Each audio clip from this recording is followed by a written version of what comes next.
lingotes de oro, ¿ya? En dólares estadounidenses,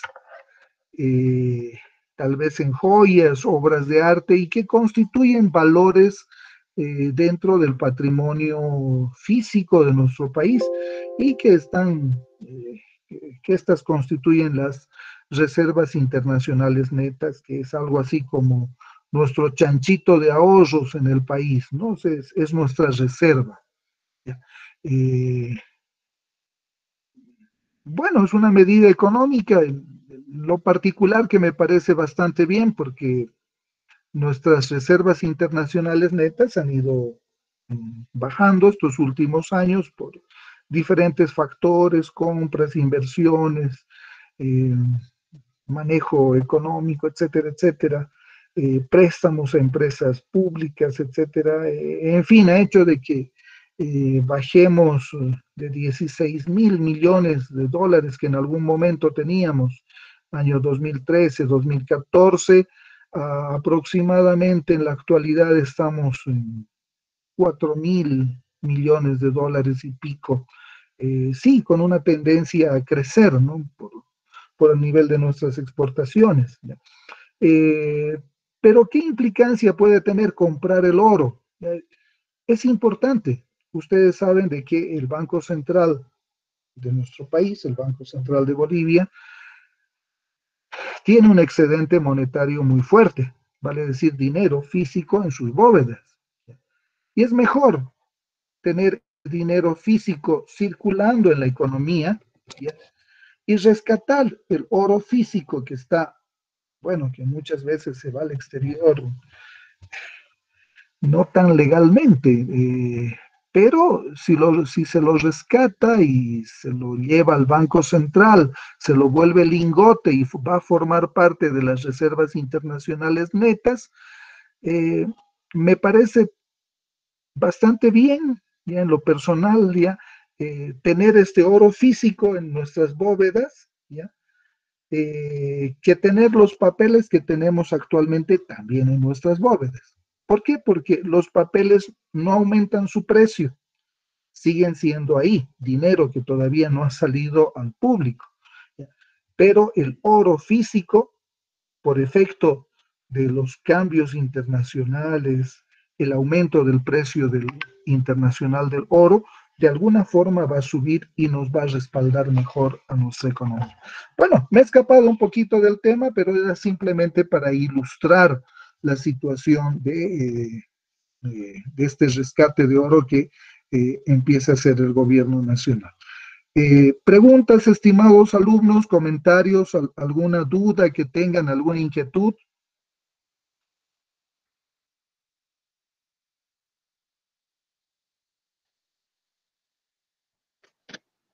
Licenciado, una pregunta. Adelante, Stephanie. Licenciado, entonces, en base a este reglamento para las actividades mineras, las empresas mineras, ¿cómo deberían de prevenir y también controlar para que se lleve a cabo todas estas actividades según la norma legal? Bueno, si tú te fijas en la norma legal, ya establece que deben haber estudios de impacto ambiental, ¿ya? ¿Qué significa? Siempre en la actividad minera, en la actividad extractiva, existe un impacto ambiental traducido en un daño ambiental. ¿Qué es lo que se hace en estos casos? Pedirles que tengan una gestión ambiental. O sea, ¿qué significa que tengas gestión ambiental? Que tengas un manejo ambiental de acuerdo a las normas, o sea, que contaminen lo menos posible. Un ejemplo es el que les daba de esta empresa minera San Cristóbal, que para explotar, agarran ellos, explotan a cielo abierto, o sea, así escarban la tierra y sacan el mineral. Pero al escarbar la tierra y sacar el mineral empieza en pequeñas partículas muy pequeñitas a elevarse, a hacer partículas metálicas en suspensión. O sea, el aire se las lleva, ¿ya? Y eso sí produce una contaminación minera muy fuerte, especialmente para la región de los Lipes en Potosí. ¿Qué han hecho dentro de su gestión ambiental, que está también especificada en lo que es el manejo ambiental de los sistemas de gestión ambiental 14001, 14001, ya que habíamos visto de alguna forma, ya?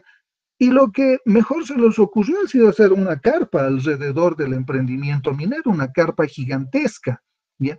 Y están trabajando de esa forma, ¿ya? Con lo que han reducido el impacto ambiental que existía en la zona. Esa es parte de la gestión ambiental. Esos son, digamos, las soluciones que se les da en el caso del emprendimiento minero, ¿ya? Para reducir el impacto ambiental en los lugares, como establece la ley y las normas. Cualquier actividad minera, especialmente minera, tiene un efecto bastante fuerte en lo ambiental. Vayámonos a ver a otro lado qué es lo que pasa aquí en el norte de La Paz con estos emprendimientos que se llaman cooperativas auríferas. ¿Qué son las cooperativas auríferas? Con un grupo de socios mineros, ¿ya? Eh, que invierten en capital determinado para extraer el oro de algún lugar donde ellos, bueno, hayan descubierto oro y puedan extraerlo, ¿ya? Pero para eso tienen que mover tierra, tienen que mover cerros prácticamente. ¿Cómo lo hacen? Con maquinaria pesada, caterpillar, tractores, volquetas, camiones, etcétera, etcétera, y están trabajando ahí. Pero para poder extraer de la roca el oro físico, ¿ya? Normalmente, ¿qué es lo que hacen? Tienen procesos de molienda y otros, ¿ya? Donde con la ayuda del agua empiezan a separar lo que es impurezas del oro físico, ¿ya? Eh, que es en pequeñitas cantidades, no son en grandes cantidades, dependiendo que ellos hayan dado con la beta, ¿no? Con la beta principal, que es el filón de oro, ¿ya? Eh, y bueno, este procedimiento hace de que ellos echen mano de lo que se llama el azogue. ¿Ya? El azogue es agua con mercurio para separar el oro, ¿ya? de, de las otras sustancias mineralógicas, o sea, de la roca, etcétera, etcétera. ¿Ya? Pero este azogue es altamente contaminante. Uno, tremendo daño ambiental. ¿Por qué? Porque ese agua ellos no es que agarran y lo ponen en barriles y lo llevan a un vertedero como establece la ley, sino que agarran y lo botan en el mismo río, ¿ya? Con el correspondiente daño ambiental. Uno. Dos, hacen movimientos de tierra. ¿Qué significa hacer movimientos de tierra? Que bajan, escarban todo un cerro y empiezan a desviar las aguas originales del curso de algunos ríos. Es por eso que este año hemos visto tremendas riadas en algunas localidades del norte de La Paz, como ser Guaná y Tipuani, que han sufrido de inundaciones. ¿Ya? Eh, bueno, tú dirás, ¿quiénes son los responsables? Indudablemente son estas cooperativas mineras. Uno, dos, ¿quiénes más son los responsables? Gobierno Autónomo Municipal de Tipuani, Gobierno Autónomo Municipal del Guanay, ¿ya? Departamento de La Paz, señor, en esas épocas era el doctor Félix Pazzi, el gobernador, también ellos tienen responsabilidad. Y por último, la responsabilidad del Ministerio de Medio Ambiente y Agua. Entre medio existe un problema social muy fuerte. ¿Ya? La gente que va a trabajar en esos lugares, esas cooperativas, normalmente es gente que no ha conseguido trabajo en otros emprendimientos. ¿Ya? O sea, es su única, te diría, su única fuente de vida, de trabajo para ellos y obviamente sus familias. Por eso que se torna en un problema también social. Eh, Muchas veces no es visto de esta forma, pero existe un problema social muy fuerte. ¿Por qué? Porque ya digamos que cumples la ley, etcétera, etcétera, los multas, los cierras el emprendimiento minero y bueno, esta gente lastimosamente se queda sin trabajo. ¿Ya? Pero ojo, no estoy diciendo de que hagan daño ambiental, sino que gestionen el daño ambiental. Ese azogue que ellos producen, bueno, pónganlos en algún recinto, en barriles, turriles, qué sé yo, para irlo a botar a un lugar específico, paguen ese costo, etcétera. Y si hacen movimientos de tierra, bueno, pidan permiso a la municipalidad del lugar que les digan, bueno, van a hacer este movimiento, pero no en época de lluvia. Y antes de la época de lluvia, ustedes lo van a volver, esta tierra, con sus tractores, sus caterpillares, etcétera, etcétera, su maquinaria pesada, lo van a volver al mismo lugar donde estaba, cosa que no sucede. Y también el Estado Nacional, a través de la máxima autoridad eh, en materia ambiental, que es el señor ministro de Medio Ambiente y Agua, también tiene que estar, sentar presencia y verificar por estos emprendimientos. Querida Stephanie, querido grupo, si ustedes se dan cuenta, eh, son problemas altamente complejos. Por un lado tenemos el factor humano, el factor ambiental y el factor económico.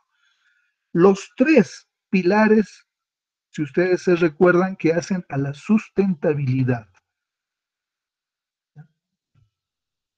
La parte de las personas, ¿ya? La parte económica, ¿por qué? Porque estamos hablando de emprendimientos donde se mueve bastante dinero. El oro tiene una cotización internacional actual muy fuerte. 33 gramos de oro, casi 34 gramos de oro, hacen una onza. El precio internacional del oro se mide por onzas, ¿ya? Que son los 33, digamos 34 gramos. ¿Ya? ¿Cuál es el precio?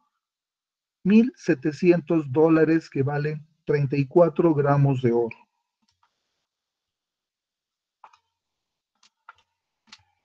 Estaríamos hablando más o menos de $50 que vale un gramo de oro, más o menos, para que tengan idea.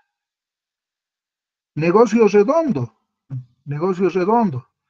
Convengamos de que estas empresas explotan algo así, dependiendo del éxito que tengan en su mina, algo así como 10, 20, 30, 40, 50 kilos de oro a la semana, kilos de oro, estimada Stephanie. ¿Dónde se va? Muchas veces se dice que se va vía contrabando hacia otros países, Perú, Chile, Brasil, etcétera. ¿Ya? ¿Cómo lo harán? Es un, es un, es un misterio, qué sé yo. Hay muy poca información al respecto, pero esas son estimaciones ya que se van haciendo. Tú dirás, ¿y por qué no controla el Estado? Lastimosamente es muy difícil. Tenemos un Estado muy pequeño en relación a este tipo de actividades y que normalmente se centra más que todo en la sede de gobierno, en la capital del país, que es La Paz. ¿Ya? Eh, y bueno, imagínate en lugares tan alejados, tan inhóspitos como el norte de La Paz, provincia de Laricaja, etcétera, etcétera, donde no ves tú un policía por casualidad. ¿Ya? Eh, y eso es lo que sucede. Ya no hay una regulación, un control efectivo, eficiente del manejo del oro, pese que existen las leyes. Hay Senarecon, esta autoridad administrativa minera, etcétera, hay Ministerio de Minería, etcétera, etcétera. Y bueno, como les decía hace un momento, una de las principales medidas, en mi opinión, que ha dictado el gobierno últimamente es, en vez de tener el dinero ahí en las bóvedas del Banco Central como papeles apilados, agarramos y compramos con esos mismos papeles el oro, ya que producen estas empresas, y lo llevamos a formar parte de las reservas internacionales netas. Me parece en lo particular una medida acertada, una buena medida. Ya, bueno, nos hemos escapado un poquito del tema, pero quería hacerles hincapié en estos tres pilares, Uno, el tema social, que ya les he explicado cómo se maneja. El tema social es muy importante. ¿Ya? Les decía a través de los trabajadores, ¿ya? La gente que trabaja ahí. ¿Ya? Uno, la comunidad donde viven, seguramente ellos tienen sus familias que viven en el pueblo de Tipuani, de Huanay u otras localidades y campamentos aledaños. ¿Ya? Social, uno. Dos, económico, el movimiento económico que produce estas empresas, se llaman cooperativas auríferas. Son muy pocas las que funcionan como empresas. ¿Ya? Eh, y por último, el tema ambiental, o sea, el tremendo daño ambiental, desvío de ríos, contaminación de ríos, movimiento de tierras, cerros completos que son movidos de sus lugares. Y ahí, bueno, los cerros no es que estén pelados, o sea, tienen flora y fauna que también son dañados. Eso es lo que sucede, estimada Stephanie, querido curso, y bueno, esto es lo que pasa en nuestro país y también con las actividades mineras. Evidentemente hay muy poca difusión, hay muy poca publicidad. eh, no sé si es por la distancia, los lugares, algunos intereses o alguna cosa por ahí, pero no hay mucha difusión al respecto. Pero ojo, esto es una realidad y es una verdad. Como algún dicho por ahí dice, no hay mayor verdad que la realidad. Lo que es real realmente es verdadero. Querido curso, bueno, preguntas, comentarios hasta ahí, ¿cómo vamos?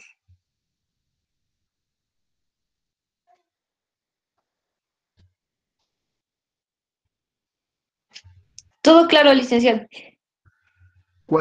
Gracias, Stephanie, cualquier inquietud que tengan, este es un tema, si bien es auditoría, gabinete de auditoría ambiental, etcétera, etcétera, eh, el profesional, especialmente el profesional contador público, tiene que ser un profesional que mire, yo me animaría a decir de 360 grados, que tiene que mirar a todas partes. Si ustedes se dan cuenta con este simple caso, no solamente hemos visto la connotación ambiental, sino también social y económica de los problemas que se van dando. ¿Por qué? Porque nosotros vamos a trabajar siempre con personas humanas, seres humanos, que tienen sus familias, que tienen su vida, etcétera, etcétera. Obviamente no todos son ricos. Ahí vamos a ver de que 99% son empleados que se ganan la vida. El 1% sí será el dueño del emprendimiento que vive muy bien, que tiene un Toyota, etcétera, etcétera. Bueno, pero es el 1%. Y eso hace, les vuelvo a reiterar, al tema de sustentabilidad, que es el paraguas grande que engloba también este tema ambiental. Bueno, continuamos, querido curso. Vamos a continuar viendo lo que es el reglamento ambiental para el sector hidrocarburos, decreto supremo número 24335 del 19 de julio de 1996.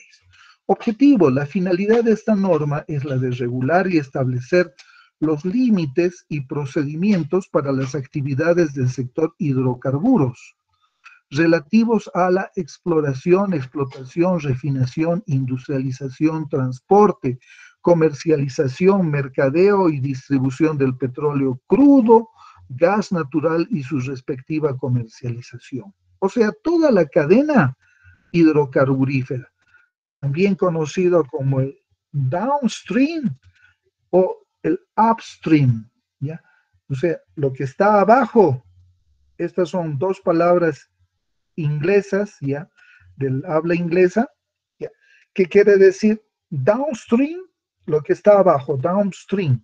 Stream es fuente, fuente petrolera en este caso, lo que está abajo. Y upstream quiere decir lo que sube arriba, petrolero.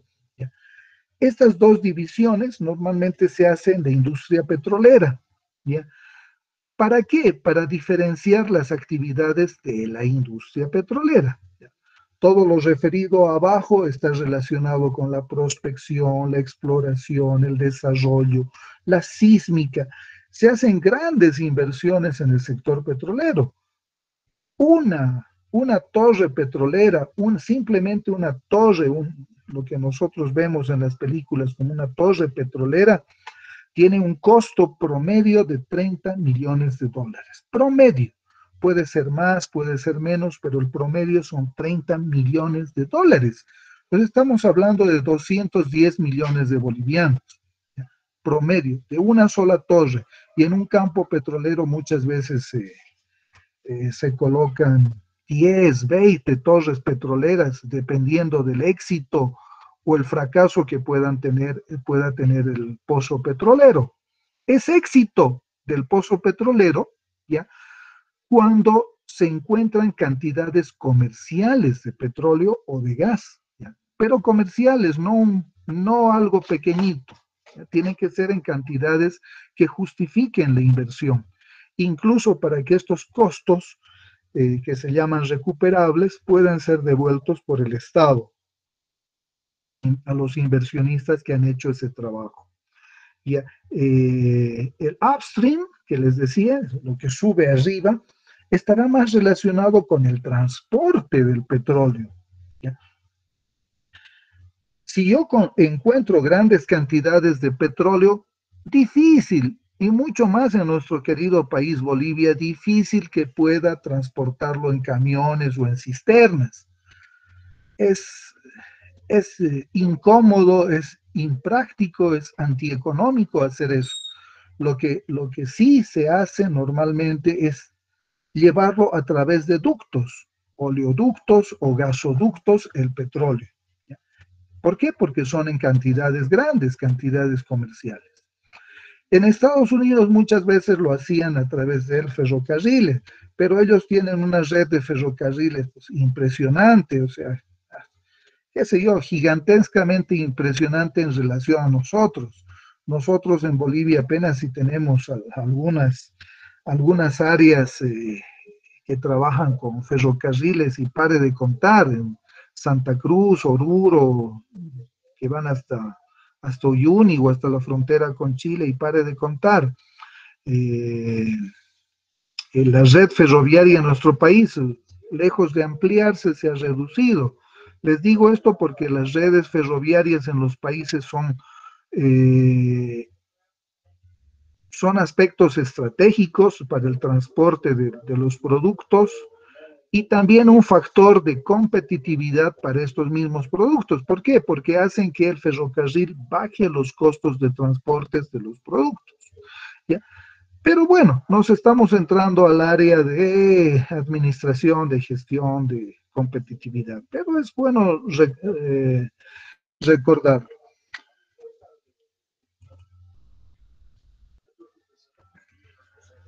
Nos dice también, asimismo, el presente cuerpo legal se halla sujeto a las disposiciones contenidas en los artículos 73 y 74 de la Ley de Medio Ambiente 1333 del 27 de abril de 1992, sus decretos reglamentarios aprobados por el Decreto Supremo 24176 de 8 de diciembre del 95, que en el artículo séptimo de la Ley de Hidrocarburos 1689 del 30 de abril de 1996 y la nueva Ley de Hidrocarburos actualmente vigente 3058 de 17 de mayo de 2005, que quizás esta Ley de Hidrocarburos, la 3058, debe ser una de las vigentes, queridos alumnos, estudiantes, una de las mejores normas jurídicas para el tema hidrocarburífero,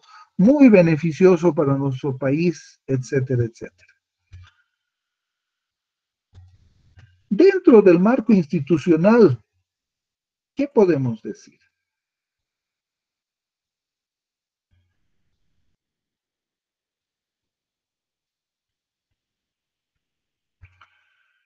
El presente reglamento se aplica a todos los responsables que hayan suscrito o suscriban contratos de riesgo compartido, también llamados los joint venture.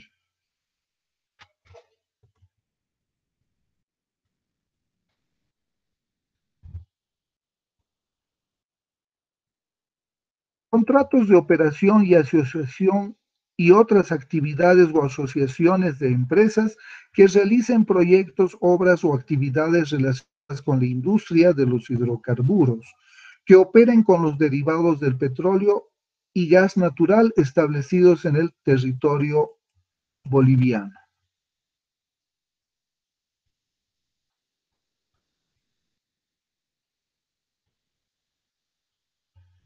También el reglamento no hace referencia a un capítulo específico respecto al marco institucional establecido, más bien normas para las entidades señaladas en los reglamentos de gestión ambiental y prevención y control ambiental de la Ley 1333.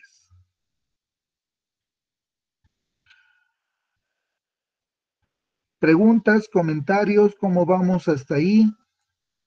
¿Les gusta el tema petrolero?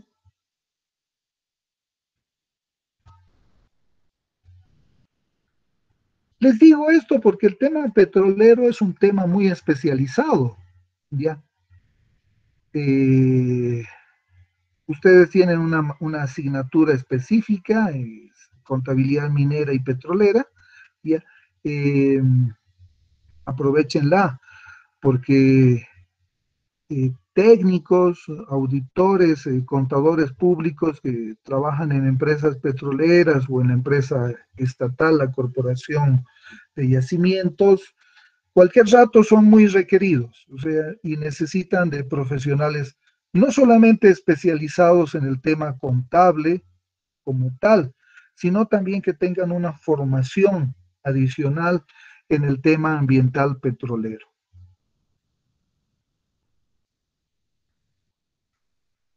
Características. Funda normas específicas para la prevención y control ambiental en el sector hidrocarburos. La disposición legal de referencia también incluye en su título segundo normas técnicas ambientales específicas para el sector de hidrocarburos, las cuales comprenden la necesidad de realizar una consulta pública durante la planificación de una actividad, obra o proyecto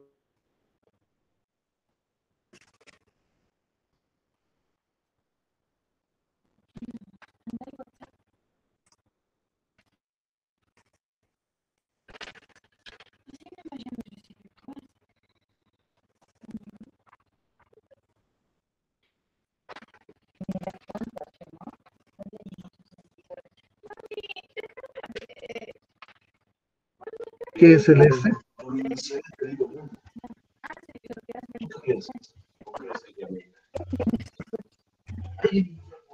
Está volviendo.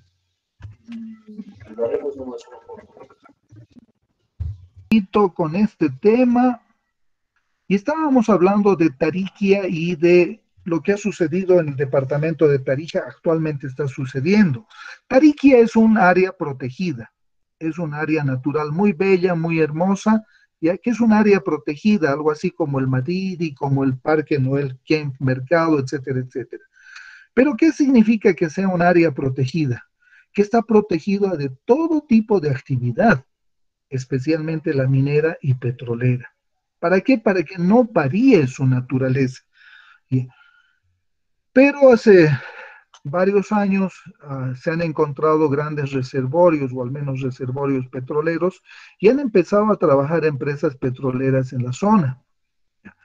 Durante el gobierno del expresidente Evo Morales se ha dictado un decreto supremo que les autoriza a las empresas petroleras a trabajar en el lugar, a hacer sus trabajos de prospección, de desarrollo, de sísmica y otros para posteriormente sacar el petróleo. La gente que vive en el lugar, muy pocos pobladores, pero reunidos en pequeñas comunidades, han hecho el reclamo correspondiente. Han dicho, uno, es área protegida; dos, necesitan ustedes de una consulta popular, de una consulta a nosotros, para que nosotros autoricemos o no que vengan estas empresas petroleras a trabajar al lugar.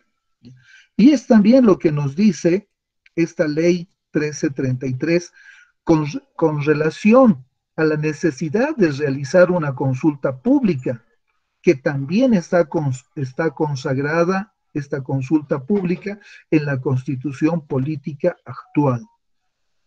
¿Qué nos dice esta característica? ¿Ya?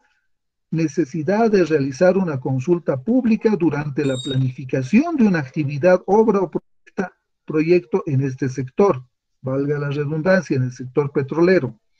Especificaciones respecto a la elección del lugar donde se realizará una actividad, obra o proyecto de este sector de referencia, normas para el control de agua, normas para la protección de la fauna y flora silvestre, normas para la protección de recursos naturales y o biológicos.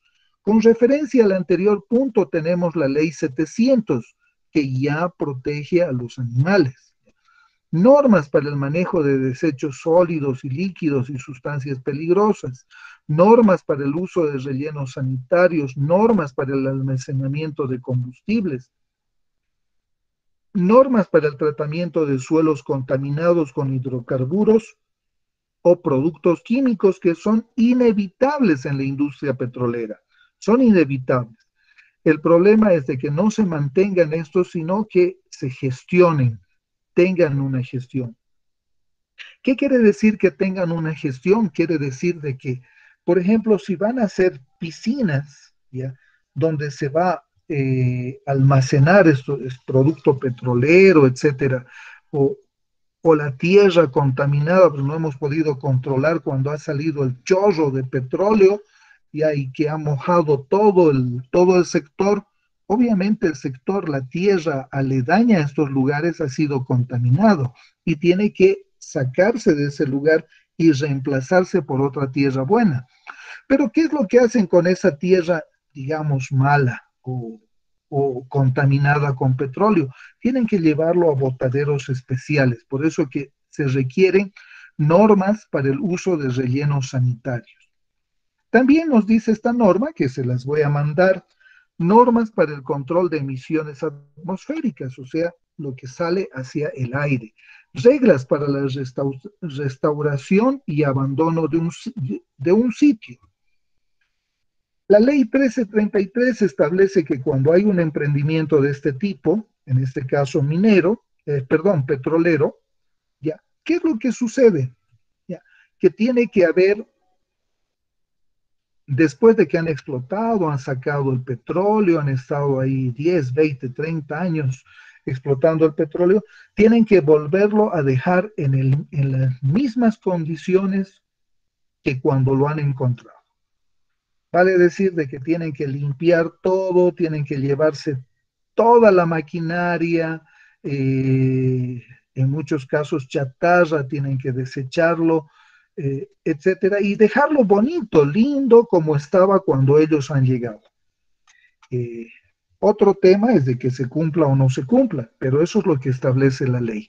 En el caso petrolero, yo diría sí, se cumple. Ellos incluso traen árboles autóctonos, tratan de traer incluso animales, etcétera, sacan fotos por todo lado y dejan el campo petrolero de la misma forma que cuando lo han encontrado.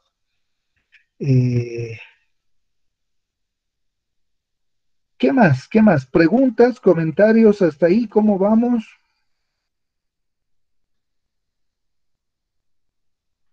Continuamos. Por otra parte, este reglamento ambiental ha concluido normas ambientales específicas para las siguientes operaciones con hidrocarburos: protección superficial, perforación, terminación e intervención, explotación, transporte e industrialización mercadeo y distribución, instalaciones de apoyo, campamentos, caminos, aeropuertos, etcétera.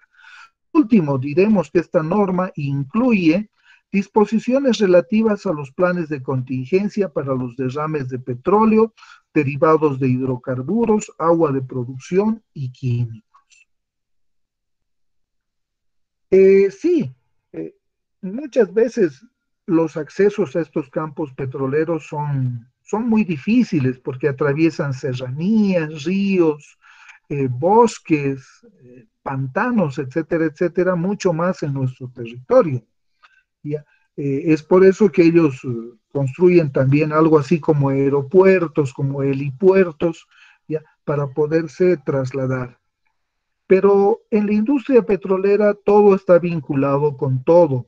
Y como les decía hace un momento, es importante de que cuando se hace el descubrimiento petrolero, empiece la planificación. Es por eso que no solamente es de que hoy día descubro petróleo, veo que tengo un pozo petrolero y al día siguiente estoy explotando. No, necesito tener una de las cosas más importantes en el upstream, como les decía, que es cómo transportarlo, cómo lo voy a llevar a los centros o a las refinerías. En nuestro país tenemos dos refinerías, ¿ya?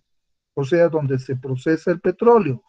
Uno, la refinería Gualberto Villarroel en Cochabamba, y dos, la refinería Elderbel en la ciudad de Santa Cruz. ¿Ya? Esos dos lugares es donde llegan el petróleo crudo y el petróleo es transformado en gasolina, en diésel, en lubricantes, en asfalto, etcétera, etcétera, otras sustancias hidrocarburíferas derivadas justamente del petróleo, en gas natural, etcétera, etcétera. Eh, bueno, querido curso, preguntas, comentarios, ¿cómo vamos hasta aquí? Sí, ya me he comprometido la próxima semana a hacerles llegar el material de estudio correspondiente que he llamado el tercer cuerpo de las notas de cátedra, donde va a incluir un ejemplo de trabajo que vamos a hacer en, con lo que se llama una auditoría, le dicen school, por traducciones escolar, ¿ya? A un determinado lugar. Sorpresa. El, el próximo miércoles ya les voy a decir, les voy a mandar el material correspondiente, etcétera. Preguntas, comentarios, ¿cómo andamos hasta por ahí? Licenciado, una pregunta respecto a los planes de contingencia. ¿Estos planes se tienen que elaborar por cada proyecto que realizan o solamente es un plan global? Qué excelente pregunta me haces, Stephanie, muchas gracias. Una empresa, un emprendimiento de cualquier naturaleza, querido curso, siempre tiene que tener planes de contingencia. ¿Qué pasa si yo tengo una fábrica? ¿Ya? ¿Qué pasa si hay un incendio? Necesito un plan de contingencia. ¿Por dónde van a salir los empleados? Tengo, ¿cómo se llama? Matafuegos en cada lugar. ¿Ya? ¿Qué es lo que va a pasar? En algunos casos hay, ¿cómo se llama? En el techo hay hidrantes, ¿no? O sea, a la detección de humo denso o algo, inmediatamente se activan y empiezan a echar agua. Y esos son planes de contingencia. ¿Qué pasa si? Ojo, no es análisis de sensibilidad, son planes de contingencia. En este caso de la industria petrolera, ¿qué planes de contingencia? Muchas veces ellos, por ejemplo, llevan sus ductos, vale decir, donde transportan el petróleo o el gas a través de ríos, de selvas, etcétera, etcétera. Pero muy especialmente a través de ríos, ¿ya? A través de puentes.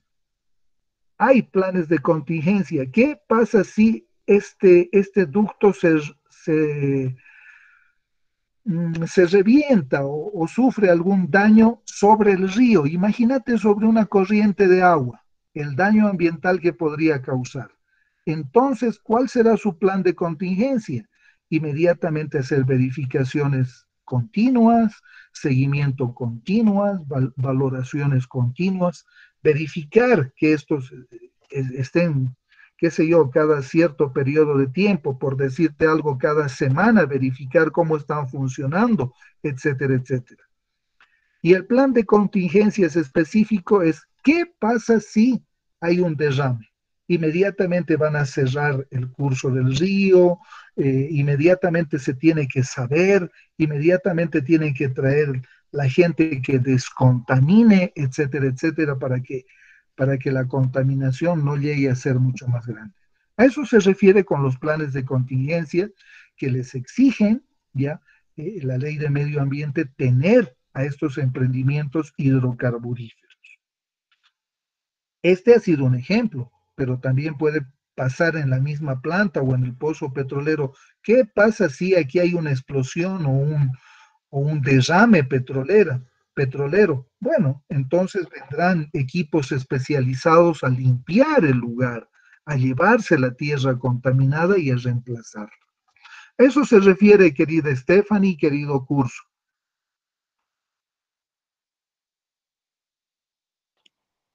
Gracias, licenciado. No, por favor, ¿alguna otra pregunta? Vanessa, Edgar, Catherine, Jocelyn, ¿todo clarito? ¿Todo bien? Griselda. Sí, licenciado. Ok, bueno, Gracias. no, por favor. Bueno, querido curso, la dejamos aquí. Los veo la próxima semana. La próxima semana va a ser bastante interesante ya con el caso práctico, así que vamos a estar un poquito, yo creo, menos aburrido. Aunque soy aburrido, creo que no, ¿no? No, licenciado. Sí, eso. No, lice. Ya, gracias. Bueno, gracias, querido curso. Los veo la próxima semana a la misma hora por el mismo canal. Buenos días, buenos días.